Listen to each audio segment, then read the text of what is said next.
అయినటువంటి చంద్రశేఖర్ ఆజాద్ గురించి తెలియజేయడానికి మన పాఠశాల విద్యార్థులు మీ ముందుకు విచ్చేస్తున్నారు.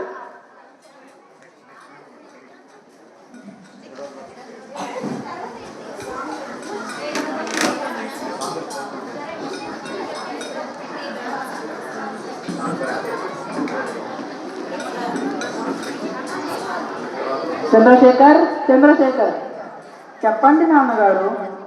ఇక్కడ నీ చదువు పూర్తయింది కదా, నువ్వు కాశీకి వెళ్ళి సంస్కృతం నేర్చుకోనాయనా. అలాగే నాన్నగారు. మా నాన్నగారు నన్ను కాశీకి పంపించి చాలా మంచి పని చేశారు. ఇక్కడ సంస్కృతం నేర్చుకోవడంతో పాటు దేశం గురించి, దేశభక్తి గురించి తెలుసుకున్నాను. అసలు దేశంలో ఏం జరుగుతుందో తెలుసుకున్నాను.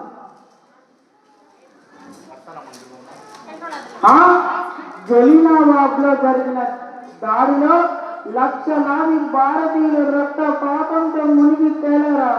నా దేశ ప్రజల దుస్థితి ఇంత దీనంగా ఉందా? విప్లవకారులారా,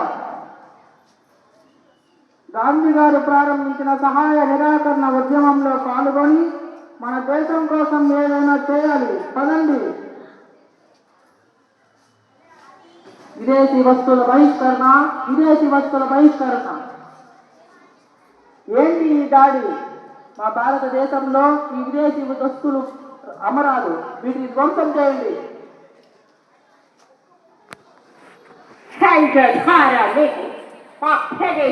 వస్తువులని ధాన్యం చేశారా? మిమ్మల్ని మా విప్లవకారులపై దాడి చేస్తారా? మిమ్మల్ని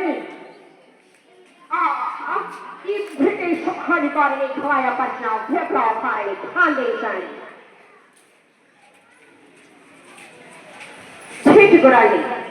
దీనిని ఈ రాష్ట్రాంతా చలిలో వణుకుతూ ఈ ఛాయలను ఉంచనివ్వండి. మరుసటి రోజు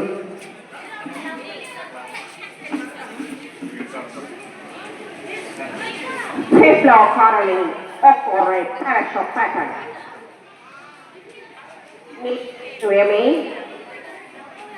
నా పేరు నవంబర్. మీ తాని గారి పేరు ఏమి? మా తండ్రి పేరు డిసెంబర్.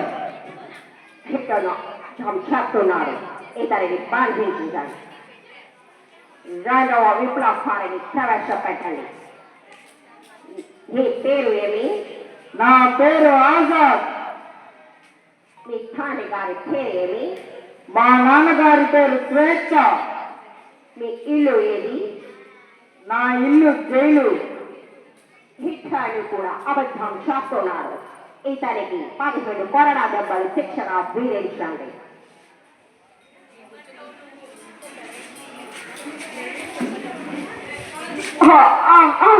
భారత్ మాతా కీ జై. వందే మాతరం. భారత్ మాతా కీ జై. వందే మాతరం.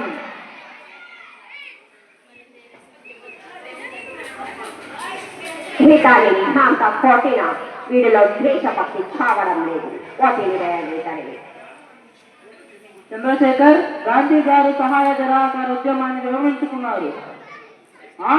మన దేశం కోసం ఎంతో చేయాలనుకుంటే గాంధీ గారు ఇలా చేశారండి.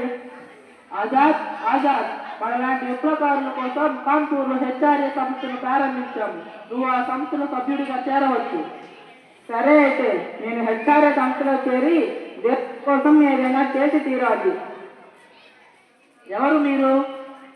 నేను చంద్రశేఖర్ వాళ్ళ నాన్నగారు ఒకే ఊరిలో ఉంటాము.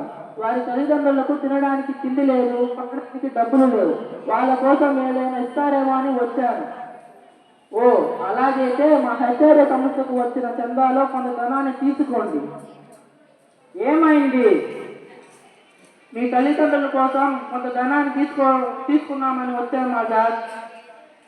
ఈ భారతదేశంలో నా తల్లిదండ్రులు లాంటి ఎందరో తల్లిదండ్రులు ఆకలితో అలమటిస్తున్నారు. భరత మాటను తెల్లదొరల సుంకాల నుండి విముక్తి చేసే వరకు నేను నిద్రపోను. అయినా ఎప్పుడు కుటుంబ బాధ్యతలను వదిలివేశాను. ఈ డబ్బును తీసుకోండి. ఇక మీరు వెళ్ళవచ్చు. ఈ డబ్బు కేవలం ఉద్యమం కోసం మాత్రమే ఉపయోగించాలి. ఆజాద్, నిజమైన దేశభక్తి అంటే నిన్ను చూస్తేనే అర్థమవుతుంది. ఇక నుండి మేము కూడా దేశం కోసం పోరాడతాం.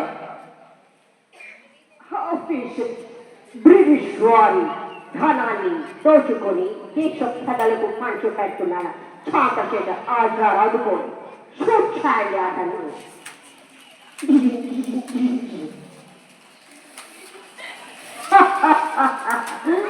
అచ్చా, ఇప్పుడు నీ దగ్గర ఒక్క బుల్లెట్ మాత్రమే మిగిలి ఉంది. దీంతో ఎంతమంది చంపగలవు? ఈ రోజు మా చేతుల్లోనే చావు తప్పదు. మీ తెల్లదొరల చేతిలో చావడం కన్నా నా దేశం కోసం భరత మాత ఒడిలో కన్ను మూయడమే నాకు సంతోషాన్ని ఇస్తుంది. అందుకే భారత్ మాతా కీ జై, వందే మాతరం. వందే మాతరం. భారత్ మాతా కీ, భారత్ మాతా కీ. దేశభక్తికి నిలువెత్తు నిదర్శనం చంద్రశేఖర్ ఆజాద్ కి జై. జై హింద్. ధన్యవాదాలు.